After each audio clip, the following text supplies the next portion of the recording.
warahmatullahi wabarakatuh.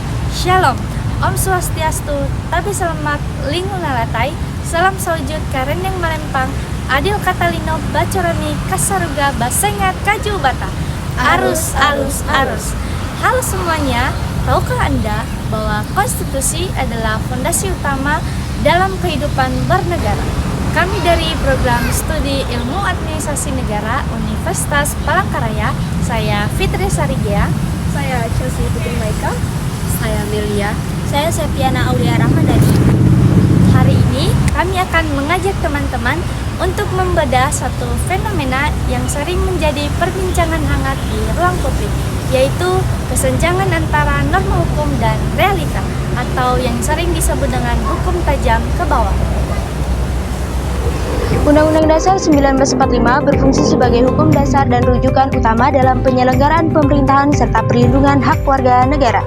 Salah satu nilai konstitusional yang paling penting adalah kesetaraan di depan hukum. Konstitusi kita mengarahkan agar setiap warga negara dan penyelenggaraan negara bertindak sesuai koridor hukum yang adil. Namun, faktanya seringkali terdapat kesenjangan antar norma yang tertulis dengan implementasi sehari-hari.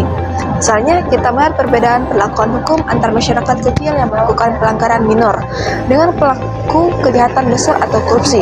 Fenomena ini menunjukkan bahwa implementasi nilai konstitusi masih dipengaruhi oleh kualitas institusi, negara, dan budaya politik masyarakat kita. Secara teoritis, kesadaran konstitusional bukan hanya soal paham teks hukum, tapi menyangkut sikap perilaku yang taat pada prinsip konstitusional. Jika hukum tajam ke bawah, maka ada nilai-nilai konstitusi yang belum hidup dalam praktik publik kita. Benar, mahasiswa diharapkan mampu melakukan analisis kritis terhadap fenomena ini. Kita harus mengidentifikasi mengapa hal ini terjadi. Apakah karena tingkat kesadaran hukum masyarakat yang rendah, atau karena sistem pengawasan yang belum maksimal. Sebagai warga negara yang sadar hukum, mari kita jadikan konstitusi sebagai pedoman perilaku dalam bermasyarakat, berbangsa, dan bernegara. Keadilan hukum adalah tanggung jawab kita bersama. Salam konstitusi dari Bumi Tambun Bungai untuk Indonesia.